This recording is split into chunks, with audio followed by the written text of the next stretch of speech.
when Officer Tiffany Rourke slapped a black man in court not knowing he was Judge Antoine Kelly, her world of unchecked power crumbled. The viral incident exposed her misconduct, sparking a community reckoning. You won't believe what happened. For years, Officer Tiffany Rourke evaded accountability for her misdeeds, until one fateful moment in court when she struck a well-dressed black man, unaware he was the judge. The consequences shattered her carefully constructed world. It unfolded in an instant, catching everyone off guard, not the bailiff, not the stenographer, not even the anxious defendant in the front row. Tiffany Rourke strode into courtroom 2B at the Franklin County Courthouse in Missouri, her uniform immaculate, her expression taut as always. Over a decade, she'd built a reputation as formidable, uncompromising, and someone you'd never dare challenge. That morning, she was summoned to testify in a minor drug possession case, but she never reached the stand. Spotting a black man in a crisp suit near the witness stand speaking softly with an attorney, she marched across the room and delivered a sharp slap to his face.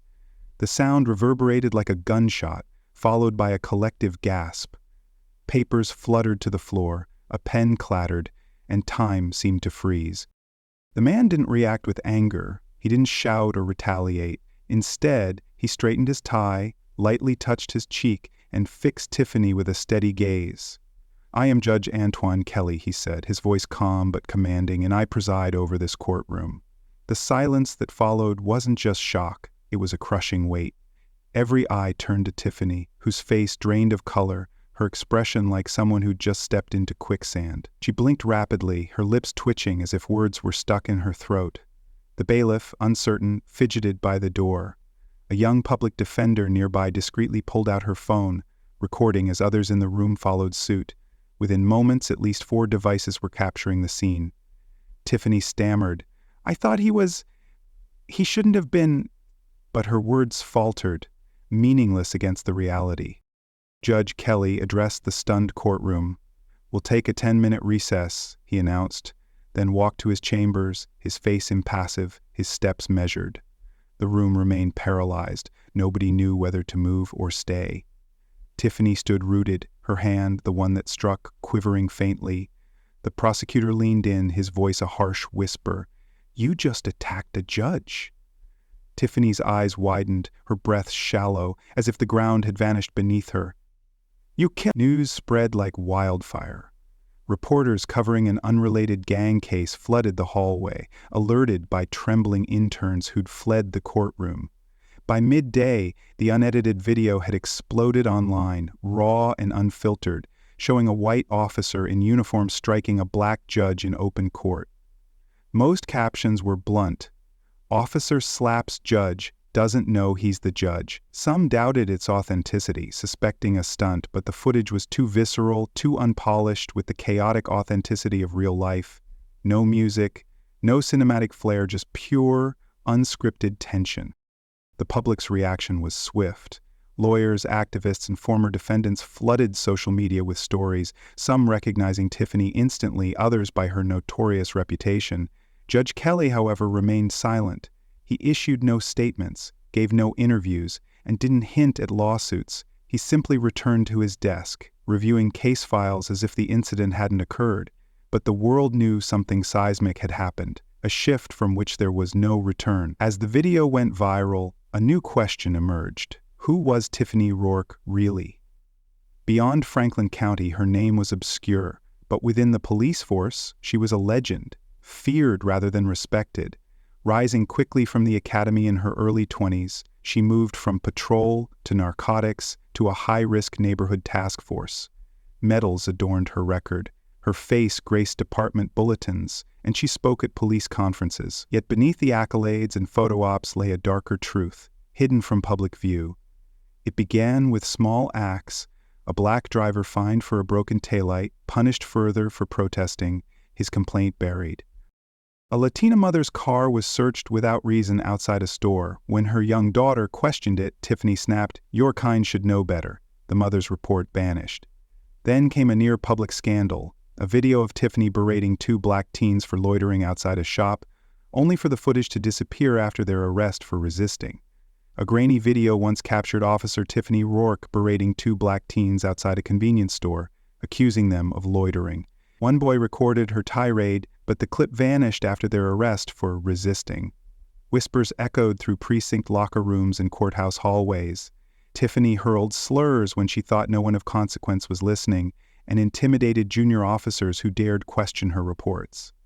Every complaint against her was quietly dismissed by internal affairs, marked not sustained. She had powerful allies like Chief Brandon, who praised her as a tough cop in a tough world, claiming the public couldn't grasp the demands of policing those neighborhoods. Officer Sam Delaney learned this early. After seeing Tiffany slam a suspect's head against a cruiser window, he considered reporting it. Her response was chilling. File anything and your locker's empty by Monday. He stayed silent. Like others, not out of agreement, but because Tiffany wasn't a flaw in the system, she was its embodiment, prejudice cloaked in authority. Her confidence stemmed from invincibility. 6 months before the courtroom incident, rookie officer Jordan McLean documented her misconduct after a 2-week patrol. She stopped 6 cars in one day, all black drivers, all within 3 blocks. Not one stop was justified, he wrote. 2 weeks later, McLean was relegated to desk duty. Tiffany received a commendation. The issue wasn't just her actions. It was a system that rewarded them, elevating her not despite her behavior, but because of it. Yet subtle shifts were underway. New leadership in internal affairs and less compliant city council members began revisiting old complaints. Tiffany, unfazed, dismissed the changes as political nonsense, boasting at a precinct barbecue, "They can't touch me. I know too much about this department." She mistook her leverage for strength, unaware it was a countdown nearing its end. When she struck Judge Antoine Kelly in court, targeting the wrong man in the worst possible setting, that countdown hit 0. The machinery that had shielded her began to falter. Inside his chambers, Judge Kelly didn't rage or slam his fist. He sat calmly, took a deep breath, and reached for his case files, as if it were any other Tuesday. But it wasn't. Not for the dozens of onlookers in courtroom 2B. Not for the lawyers accustomed to tension, but stunned by an officer assaulting a judge, and certainly not for Kelly himself. For 12 years, he had served as a judge in Franklin County, a man of restraint who avoided the spotlight. His ties were simple, his desk adorned with family photos, his wife, 3 sons, and a small wooden gavel, crafted by his youngest in woodshop. Those close to him knew his quiet demeanor carried immense authority. Raised in St. Peters, Missouri, Kelly was the first in his family to attend college and law school. He spent 7 years as a public defender before becoming a judge, handling cases from the mundane to the heartbreaking with unwavering focus. The slap wasn't unfamiliar to him. Disrespect had shadowed his career, but this was different, physical, public, undeniable. Yet he didn't shout or flaunt his title. Kelly believed in outcomes, not theatrics. In the hallway, his clerk Monique Barnes stood frozen, still clutching a folder meant for him before the chaos. She entered his office cautiously. "Are you okay?" she asked, searching his face for anger. "I'm fine," he replied, gesturing for her to sit. "I don't understand what she was thinking," Monique said. "We could file charges, the video's everywhere." Kelly nodded. "We could, but I want to see how they respond." Monique frowned. "The department?" "The entire system," he said, hands clasped. "Let's see if it still dodges accountability." Monique recognized his approach. He wasn't rushing to act. He was waiting for the system to reveal itself. By noon, Judge Kelly's name was trending online. People recalled his speech at a local high school graduation 2 years earlier, clips of his words resurfacing. "The law is a tool for all, not just the powerful." His restraint only amplified the incident's impact as the public began to question the officer who dared strike him. Online, snippets of Judge Antoine Kelly's words circulated widely. The law serves everyone, not just those with the loudest voices. Yet he remained silent, posting no tweets, granting no interviews. When pressed by reporters that evening about pursuing charges, he responded with measured calm. "For 12 years I've upheld professionalism and accountability. I expect the same from others, and trust the system to address this appropriately." His restraint was a subtle gauntlet thrown, and the public sensed it. Within the Franklin County Police Department, unease was palpable. The chief's assistant left 3 urgent voicemails for Tiffany Rourke. County legal counsel sent a discreet query to HR, and 2 junior officers called in sick, wary of the brewing tempest. Kelly didn't press further. He didn't need to. The viral video of the slap spoke louder than any statement he could make. That night, at home, Kelly sat on the couch, his hand clasped in his wife Nadine's. "You should have had her hauled off in handcuffs," she said softly. "Part of me wanted to," he confessed. "But it wouldn't solve anything," Nadine sighed. "Will this time be different?" He glanced at their entwined hands. She chose the wrong person, the wrong place, at precisely the right moment. Tiffany, however, mistook Kelly's silence for weakness, unaware that dignity, when amplified by a watching nation, could roar. By morning she was placed on administrative leave, the department's email curt and ambiguous, investigation pending regarding an incident with court personnel. But no press release was needed. The truth was inescapable. The video had exploded overnight, replayed on news channels, dissected on podcasts, and debated in comment sections brimming with stories of others' encounters with Tiffany. A 4-year-old dash cam clip resurfaced, showing Tiffany shouting at a teenage boy during a traffic stop, her tone venomous, her words barely coherent. Released without charges, the boy's recording had been buried, until now. This time, the public didn't just react. They listened. And Tiffany's badge offered no shield. Inside the precinct, chaos reigned. Officers murmured in corridors, and her once loyal allies, who'd laughed with her at weekly briefings, suddenly avoided her. Internal Affairs issued a memo seeking interviews from anyone who'd worked with Officer Rourke. Within a day, over a dozen responded, some anonymously. Detective Naomi Brennan, silent for 6 years, finally spoke. "She cornered me in the locker room," she told investigators, said if I ever challenged her reports, I'd be stuck on jail duty.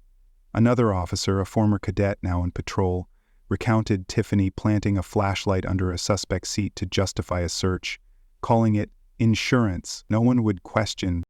The dam had burst. The slap was merely the ignition. What followed was the blaze of years of suppressed grievances. Internal Affairs began scrutinizing Tiffany's old reports, uncovering patterns, disproportionate stops, flimsy rationales, repeated complaints. Desperate to reclaim the narrative, Tiffany contacted a local right-wing radio host, offering a trembling interview.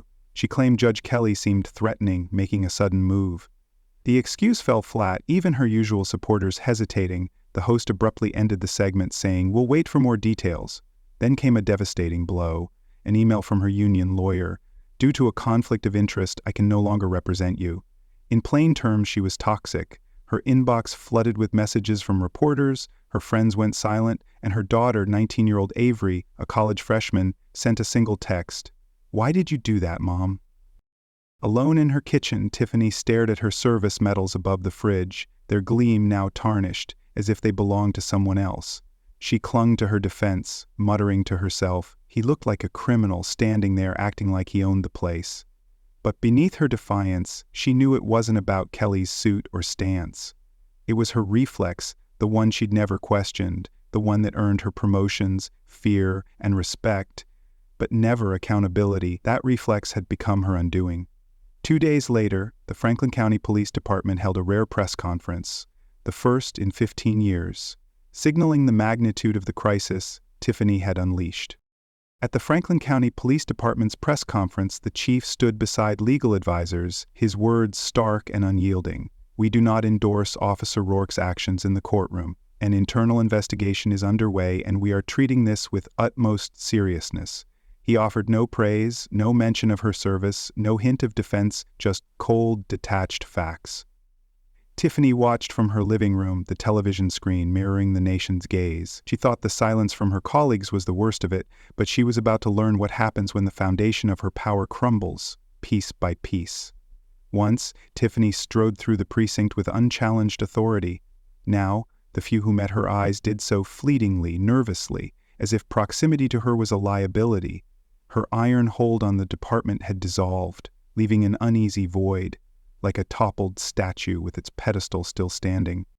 Her administrative leave stretched on. No salary, no badge, no answers, just an endless wait at home. Her world shrank rapidly. Her daughter, Avery, a 19-year-old college freshman, hadn't responded since the incident. Their relationship had always been distant, governed by rules rather than affection, but the silence now cut deeper. Tiffany tried calling again, her voice soft but desperate. "Avery, it's Mom. Please, just talk to me." The line went dead after one ring. She stared at her phone, then set it down, its weight heavier than before. For years she'd believed her control was absolute, that fear equaled respect, that complaints were mere grumbling from those who didn't understand her work. Now, seated at her kitchen table, blinds half drawn to block the news van parked outside, she was left with only time and silence. No charges had been filed yet, but the department's protection had vanished. The union fell silent, her lawyers stopped responding, and accusations piled up. A civil rights group demanded an independent audit of every case Tiffany had handled over the past 5 years. Voices emerged, former suspects, ex-officers, even a retired judge who recalled her shouting at a defendant during a trial, a moment he'd dismissed as stress. Online, Tiffany ventured into comment sections, hoping to gauge the damage. The words stung. Rourke's "Why We Need Reform." She thought she was untouchable. Thank God she picked the wrong judge. Worse were the posts from supposed friends. "I always felt off about her, too aggressive. I saw her laugh once after making a kid cry in interrogation. That stayed with me." It wasn't just betrayal. It was as if she'd been erased, as if she'd never been one of them. Her voicemail overflowed, reporters, civil attorneys, even a documentary producer asking for her side of the story. She ignored them all. The only refuge was her garage, where she'd sit in her car, engine off, doors locked, replaying old cases in her mind. She told herself none of this would have happened if Judge Kelly had moved aside, if he hadn't acted like he owned the courtroom. But no matter how she reframed it, the truth remained. She'd struck a man in open court, a man who posed no threat, a judge, and the nation had seen it. One afternoon, her neighbor, Mrs. Beasley, who once waved during morning jogs, passed by with her dog and didn't glance her way.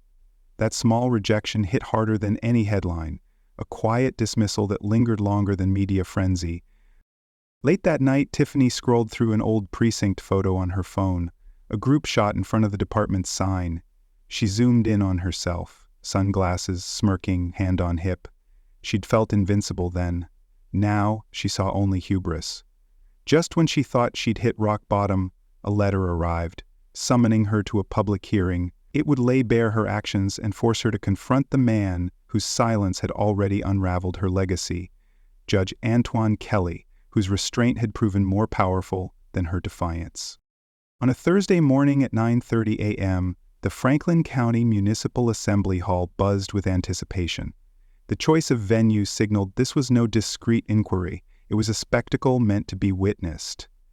Tiffany Rourke arrived in a plain black suit, stripped of her badge and gun, stepping into a room already 3/4 filled. Journalists crowded the back, microphones clipped to their belts, while rows of folding chairs creaked under residents, activists, and legal observers. In the second row, behind a group of junior prosecutors, sat Judge Antoine Kelly, dressed in a dark gray suit, a legal pad resting on his knee. His expression was neither vengeful nor smug, just the steady calm of a man there to do his job, observing rather than attacking. Tiffany's new lawyer, a young public defender who'd taken her case with reluctance, stood beside her, murmuring advice she barely registered. Across the room, the Civilian Review Board formed a stern semicircle, their nameplates identifying a retired detective, a former public defender, a pastor, a community organizer, and a judge from another county. This wasn't a courtroom, but it carried the gravity of one. The chairwoman, Loretta Vaughn, opened the session with a voice sharp enough to slice through the hum of the crowd. "This is not a trial," she declared.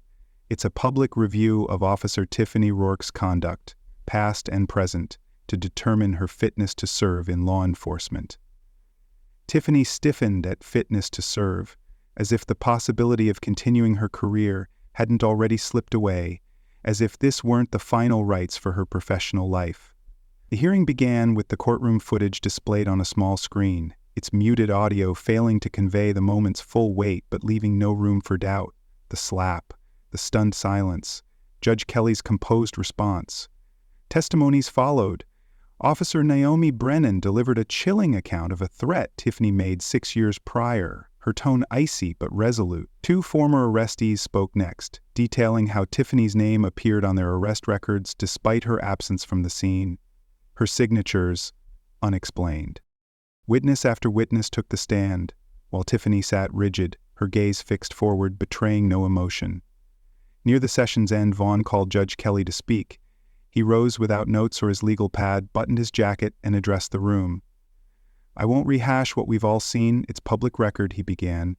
"My focus is what follows, accountability, where the real work starts." He paused, the scratch of pens filling the quiet. "For over 10 years, I've served this county. I've seen reckless acts born of fear, outbursts from those feeling diminished. But what happened in my courtroom wasn't fear or error. It was a reflex rooted in years of unchecked authority." He turned slightly, his eyes briefly meeting Tiffany's. "I'm not here to destroy a life. I'm here to show this community what justice should be and what it must never become." He sat down, the room hushed, no applause or murmurs, just a heavy silence. Tiffany's lawyer offered a few closing remarks, procedural pleas for mercy that rang hollow. After a short recess, the board delivered its verdict. Officer Tiffany Rourke was permanently barred from duty, her benefits stripped, her conduct referred to the state attorney for further scrutiny. As the room cleared, Tiffany stood expressionless, the weight of indifference from onlookers cutting deeper than fear or anger ever could. Judge Kelly passed her on his way out, offering no glance, no pause. Retribution wasn't his goal. The truth had done the work. Weeks later, the headlines faded, eclipsed by news scandals, but Franklin County felt a tangible shift, not in whispers or closed-door deals, but in how people viewed the system and each other. Courtroom 2B remained active, cases flowing as always, but when Judge Kelly entered, the room rose with a newfound respect, not just for his title, but for his unwavering composure.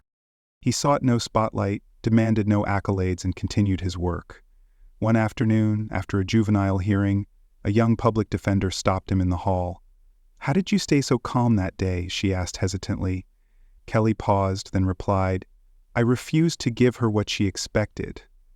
With a gentle smile, he nodded and walked on. His words lingered, rippling through the courthouse.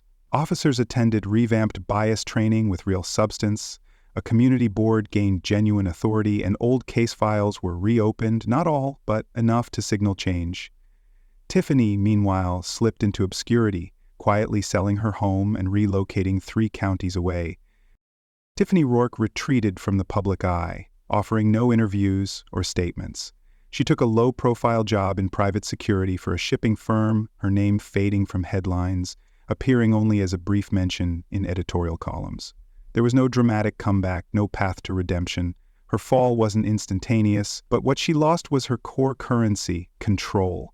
In its place settled a silence she couldn't shape or escape. Meanwhile, the courtroom incident inspired others to speak out. Victims of different officers, different injustices found courage in what they'd witnessed. They didn't seek revenge, they sought to be heard. That was the true force of the moment Tiffany's hand met Judge Antoine Kelly's face. It wasn't just one act.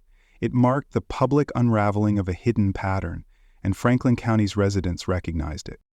In a place where change often crept slowly, this exposure shook more than the police department. It disrupted the community's ingrained habits.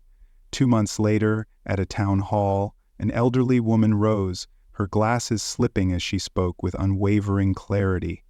"I'm tired of apologies," she said. "I want policies, reforms that don't depend on the next video going viral." The crowd murmured in agreement, understanding her point. They had seen what happens when someone believes their badge grants immunity, only to face a truth embodied by a man in a suit declaring, "I'm the judge." This wasn't a cinematic tale with tearful confessions or last-minute twists. It was the gradual collapse of a self-made throne and the painstaking effort to build something better from its ruins. The walls of courtroom 2B held the memory of that day. The slap might blur in public memory, the news crews might move on, but the lesson endured. Unchecked power turns toxic, silence can outshine shouts, and true justice speaks softly, yet resonates deeply. What do we learn from this? Perhaps it's that character reveals itself in unguarded moments. When you feel invincible, or when your facade cracks in a split second. Tiffany constructed her reign on intimidation. Judge Kelly grounded his authority in composure. Only one remains standing, and that, ultimately, is the face of justice. Tiffany Rourke's downfall reveals a timeless truth. Unchecked power, rooted in prejudice, inevitably self-destructs when confronted by quiet integrity.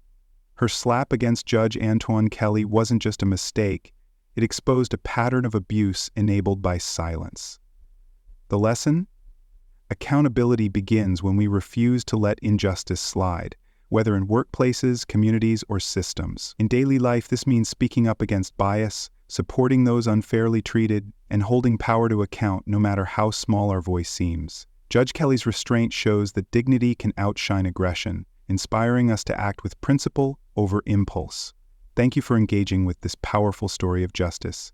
Please like, share, and subscribe to explore more tales of truth triumphing over tyranny. Comment below, have you witnessed or challenged injustice?